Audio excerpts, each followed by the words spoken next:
নমস্কার, দেখছেন কলকাতা টিভি। আপনাদের সঙ্গে আমি মধুবন্তী। শুরু করছি জেলার সারাদিনের শুরুতেই যে খবরে নজর রাখবো। রাজ্যে আরো 53 কোম্পানি কেন্দ্রীয় বাহিনী আসছে, এমনটাই খবর রয়েছে। নির্বাচন কমিশন সূত্রে এমনই খবর। প্রথম দফার নির্বাচনের পর রাজ্যে আরো 53 কোম্পানি কেন্দ্রীয় বাহিনী মোতায়েন করা হবে। দু এক দিনের মধ্যে আরো 50 কোম্পানি আসার কথা, এমনটাই সূত্রের খবর। তৃতীয় দফার ভোটে 406 কোম্পানি বাহিনী, জানিয়ে রাখি তৃতীয় দফার ভোটে 406 কোম্পানি কেন্দ্রীয় বাহিনী মোতায়েন করা হবে। বিস্তারিত জানবো আরো। আমাদের সঙ্গে টেলিফোন লাইনে রয়েছেন আমাদের প্রতিনিধি সত্যসুন্দর ভট্টাচার্য। সত্যসুন্দর, কি জানা যাচ্ছে কেন্দ্রীয় বাহিনী মোতায়েন নিয়ে? কেন্দ্রীয় বাহিনী রাজ্যে এসে পৌঁছলো। এর আগে যেটা কমিশন সূত্রে আমরা জানতে পেরেছিলাম যে 103 কোম্পানি কেন্দ্রীয় বাহিনীকে তৃতীয় দফার নির্বাচনের জন্য অতিরিক্ত বাহিনীকে নিয়ে আসা হবে। এই 103 কোম্পানি কেন্দ্রীয় বাহিনীর মধ্যেই 53 কোম্পানি কেন্দ্রীয় বাহিনী ইতিমধ্যেই এসে রাজ্যে পৌঁছেছে। বাকি যে 50 কোম্পানি কেন্দ্রীয় বাহিনী রয়েছে সেই বাহিনী আগামী দু একদিনের মধ্যেই রাজ্যে এসে পৌঁছবে। এই যে অতিরিক্ত বাহিনী, এই বাহিনীকে তৃতীয় দফার নির্বাচনে অর্থাৎ আগামী 7ই মে মালদা, উত্তর, দক্ষিণ, মুর্শিদাবাদ এবং জঙ্গিপুর, এই যে 4টি লোকসভা আসনে নির্বাচন হবে, এই আসনগুলিতে মূলত এই বাহিনীকে ব্যবহার করা হবে। তার মধ্যে মূলত নির্বাচন কমিশনের ফোকাস রয়েছে মালদা এবং মুর্শিদাবাদ। এই মালদা, উত্তর, দক্ষিণ এবং মুর্শিদাবাদ এই 3টি লোকসভা আসনে। সেক্ষেত্রে এই অতিরিক্ত যে 103 কোম্পানি কেন্দ্রীয় বাহিনী আসছে, সেই বাহিনীকে মূলত এই 3টি লোকসভা কেন্দ্রে মালদা, উত্তর, দক্ষিণ এবং মুর্শিদাবাদ এই 3টি লোকসভা কেন্দ্রেই কিন্তু মোতায়েন করা হবে, এমনটাই কিন্তু কমিশন সূত্রে জানা যাচ্ছে। এছাড়া তৃতীয় দফায় মোট 406 কোম্পানি কেন্দ্রীয় বাহিনীকে ব্যবহার করবে নির্বাচন কমিশন, যাতে প্রতিটি বুথে কেন্দ্রীয় বাহিনী থাকবে এবং যাতে অবাধ এবং শান্তিপূর্ণ নির্বাচন হয়, সেই লক্ষ্যেই এই অতিরিক্ত বাহিনীকে নিয়ে আসা হচ্ছে এবং সেই বাহিনীকে যাতে যথাযথভাবে ব্যবহার করা হয় সেই লক্ষ্যেও কিন্তু প্রয়োজনীয় নির্দেশ দেওয়া হয়েছে নির্বাচন কমিশনের তরফে। ধন্যবাদ সত্যসুন্দর। কথা বললাম আমাদের প্রতিনিধি সত্যসুন্দর ভট্টাচার্যের সঙ্গে। অর্থাৎ অবাধ ও সুষ্ঠু নির্বাচনের জন্যই কিন্তু তৃতীয় দফার ভোটে 406 কোম্পানি কেন্দ্রীয় বাহিনী মোতায়েনের কথা ভাবা হয়েছে।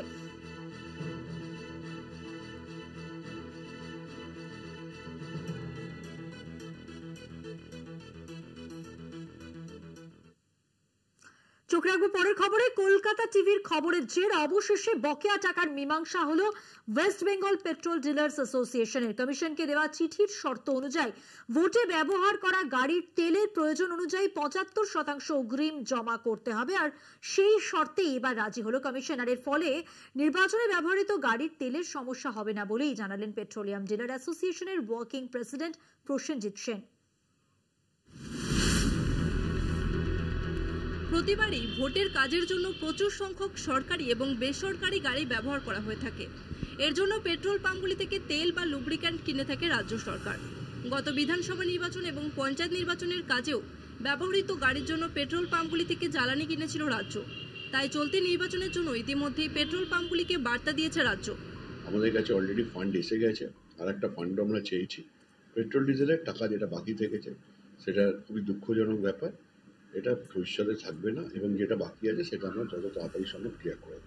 West Bengal petroleum dealers association of ইন্ডিয়ার ডিলার্স ফোরামের বক্তব্য, গত নির্বাচন বাবদ কারো 1 লক্ষ টাকা, আবার কারো 40 লক্ষ টাকা পর্যন্ত বকেয়া আছে। এই অবস্থায় অবিলম্বে বকেয়া মিটিয়ে দেওয়া দাবি জানিয়েছেন তাঁরা। তাদের বক্তব্য, ভোটের সময় তেলের জোগান নিরবিচ্ছিন্ন রাখতে গেলে বকেয়া টাকা মেটাতে হবে। সেই সঙ্গে এবারে তেলের জোগান নিশ্চিত রাখার জন্য ভোটের আগে দামের 50% থেকে 75% টাকা আগাম দেওয়া দাবি জানিয়েছেন মালিকরা। হাওড়া থেকে জগন্নাথ সামন্ত রিপোর্ট, কলকাতা টিভি। বিপর্যয় মোকাবিলার নামে টাকা তছরূপের অভিযোগ। তৃণমূল পরিচালিত নামখানা পঞ্চায়েত কেন্দ্রীয় প্রকল্পে বরাদ্দ 35 লক্ষ টাকা আত্মসাতের অভিযোগ উঠল। রাষ্ট্রপতি, প্রধানমন্ত্রী ও স্থানীয় বিডিওর কাছে অভিযোগ দায়ের, তদন্তের আশ্বাস বিডিওর। দেখুন।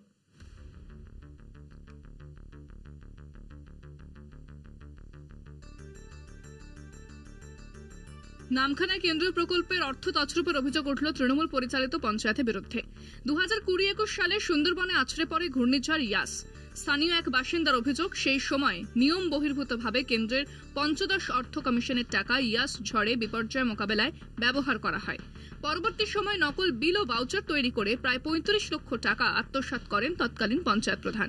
সম্প্রতি নামখানা শিবরামপুর গ্রামের বাসিন্দা স্নেহাশিস গিরি কেন্দ্রের ওয়েবসাইট থেকে পাওয়া তথ্যে বেনিয়ম দেখে স্থানীয় বিডিওকে তদন্তের জন্য আবেদন জানান। পাশাপাশি বেনিয়ম ও দুর্নীতি তদন্তের আবেদন করেছেন প্রধানমন্ত্রী রাষ্ট্রপতিকে। স্নেহাশিস গিরির অভিযোগ, নামখানা গ্রাম পঞ্চায়েত 20-21 অর্থবর্ষে আনুমানিক 70 লক্ষ টাকা বরাদ্দ করে ইয়াসের নাম করে, যা সম্পূর্ণ বেআইনিভাবে পঞ্চায়েত অর্থ কমিশনের টাকায় বরাদ্দ করা হয় এবং পরবর্তীকালে প্রায় আনুমানিক 35 লক্ষ টাকা 2022-23 অর্থবর্ষ পর্যন্ত যেটা হিসাব পেয়েছি তাতে প্রায় 35 লক্ষ টাকা লুট করা হয়েছে। ঘূর্ণিঝড় মোকাবেলায় টাকা খরচের কথা স্বীকার করে নিয়েছেন নামখানা পঞ্চায়েতের তৎকালীন প্রধান অজিত গিরি। তবে তিনি জানান, কোন রকম দুর্নীতি ছাড়াই সরকারি নির্দেশে এই টাকা খরচ করা হয়েছে। ডিএম সাহেব অ্যাপ্রুভাল দেওয়ার পরেই তবে গিয়ে আমরা ওই টাকাটা এই ইয়াস ঝড়ে খরচ করেছি। যে অভিযোগ করতে হলে সম্পূর্ণ ভিত্তি, গভর্নমেন্টের অর্ডার ছাড়া আমরা কোনো কাজই করিনি। লোকসভা ভোটের মধ্যে কেন্দ্রীয় বরাদ্দ নিয়ে 9-6 অভিযোগ ঘিরে সুর চড়িয়েছেন মথুরাপুরের বিজেপি প্রার্থী অশোক পুরকায়েত। এটা সম্পূর্ণ বেআইনি।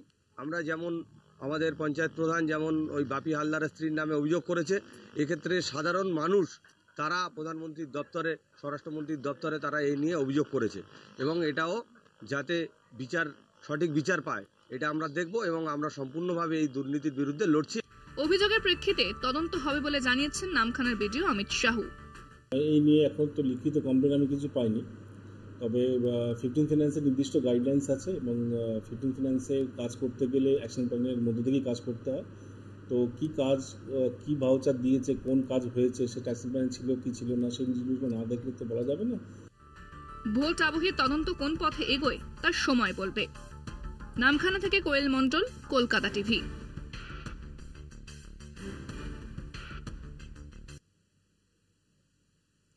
মনোনয়ন জমা দিলেন চতুর্থ দফার 2 হেভিওয়েট প্রার্থী অধীর চৌধুরী ও দিলীপ ঘোষ। প্রত্যেকেই কর্মী সমর্থকদের সঙ্গে মিছিল করে মনোনয়ন জমা দেন। অধীরের মনোনয়নে উপস্থিত ছিলেন সিপিএম নেত্রী মীনাক্ষী মুখোপাধ্যায়। প্রথম দফার ভোট শেষ, এখন বাকি 6 দফার ভোট গ্রহণ। রাজ্যের বিভিন্ন কেন্দ্রে মনোনয়ন জমা দিচ্ছেন প্রার্থীরা, বাদ নেই হেভিওয়েটরাও। 13ই মে চতুর্থ দফার ভোট বহরমপুরে। মনোনয়নপত্র পেশ করলেন কেন্দ্রের হেভিওয়েট কংগ্রেস প্রার্থী তথা প্রদেশ কংগ্রেস সভাপতি অধীর রঞ্জন চৌধুরী। জেলা প্রশাসনিক ভবনে মনোনয়নপত্র জমা দেন অধীর চৌধুরী। বুধবার বহরমপুর টেক্সটাইল মোড় থেকে কর্মী সমর্থকদের সঙ্গে বর্ণাঢ্য মিছিল করে মনোনয়ন জমা দিতে যান অধীর চৌধুরী। সিপিএমের প্রচুর কর্মী সমর্থক ওই মিছিলে অংশ নেয়। অধীর চৌধুরীর মনোনয়নে উপস্থিত ছিলেন সিপিএম নেত্রী মীনাক্ষী মুখোপাধ্যায়। ঢাকঢোল সহ বিভিন্ন বাজনার তালে নাচতে নাচতে অধীরের সঙ্গে যান কর্মী সমর্থকরা। একই দফায় ভোট বর্ধমান দুর্গাপুর কেন্দ্রেও। মনোনয়ন জমা দিলেন কেন্দ্রের হেভিওয়েট বিজেপি প্রার্থী দিলীপ ঘোষ। দিলীপ ঘোষের সমর্থনে বিজেপি নেতাকর্মীর উপস্থিতি ছিল চোখে পড়ার মতো। বর্ধমান স্টেশন চত্বর থেকে কাছাড়ি রোড পর্যন্ত মিছিল করে মনোনয়নপত্র দাখিল করেন দিলীপ ঘোষ। প্রখর রোদ ও তাপপ্রবাহকে উপেক্ষা করে দিলীপ ঘোষের সঙ্গে উপস্থিত ছিলেন দলের কেন্দ্রীয় কমিটির সদস্য রাহুল সিনহা ও পূর্ব বর্ধমান জেলার বিজেপি সভাপতি অভিজিৎ তা। মিছিলে হুড খোলা গাড়িতে ডমরু বাজাতে দেখা যায় দিলীপ ঘোষকে। ভোলে বাবা পার করেগা, জয় শ্রীরাম স্লোগানও ওঠে। কলকাতা টিভি। জেলার সারাদিন এখন সময় হয়ে গেছে একটা ছোট্ট বিরতি নেওয়ার। বিরতির পর থাকছে আরো খবর, সঙ্গে থাকবেন।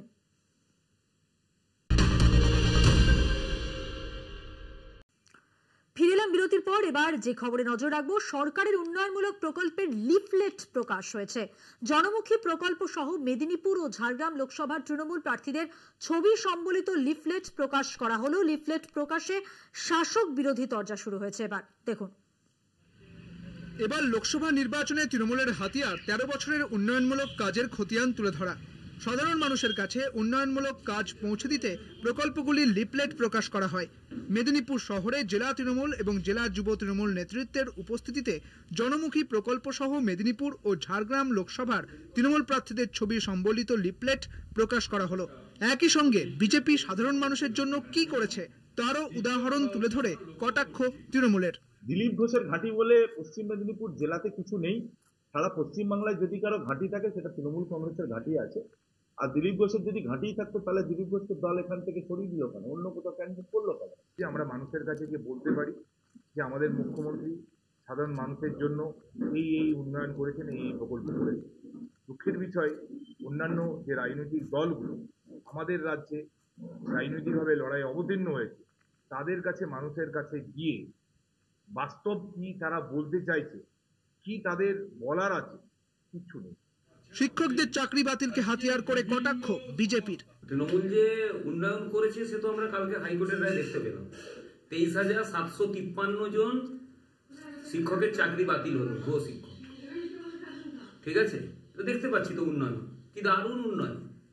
শিক্ষামন্ত্রী জেল খাটছে, প্রাক্তন খাদ্যমন্ত্রী জেল খাটছে, উন্নয়ন তো চোখের সামনে দেখতে পাচ্ছি। এই যে শিক্ষকের চাকরি বাতিল হয়েছে, মেদিনীপুর ঝাড়গ্রামের মধ্যেও দেখবেন কিছু জনকে পাওয়া যাবে যারা ওই পার্থ চ্যাটার্জিদের ঘুষ টুস দিয়ে চাকরিটা পেয়েছে আর কি।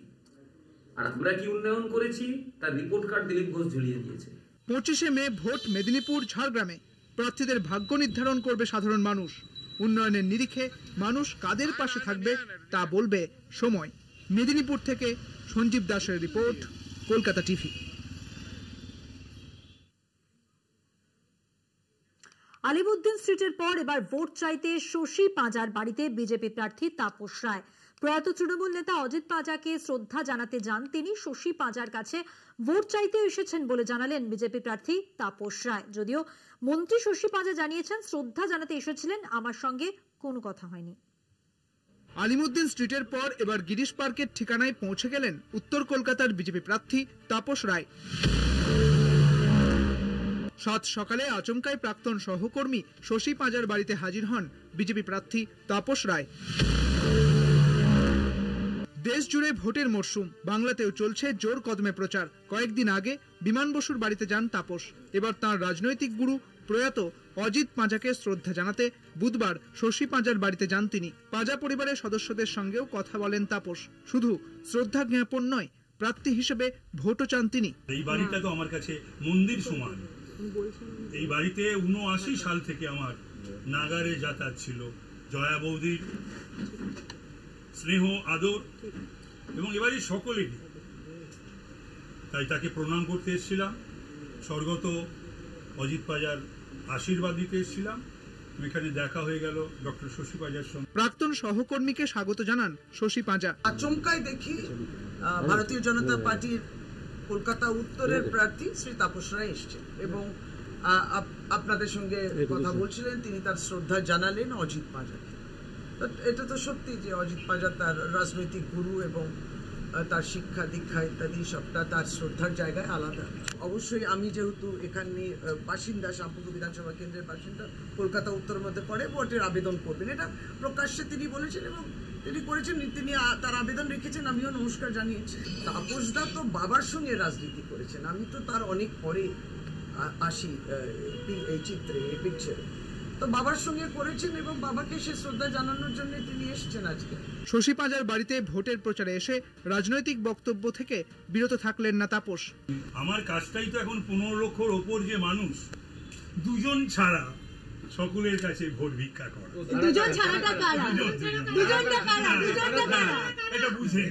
সত্যিই কি এই দুজনের কাছে আর কখনো যাবেন না তাপস? জল্পনা রাজনৈতিক মহলে। Debashis Sengupta report, Kolkata TV. জেলা সারাদিন আজকের মতো এ পর্যন্তই। দেখতে থাকুন কলকাতা টিভি, রাত দিন 7 দিন।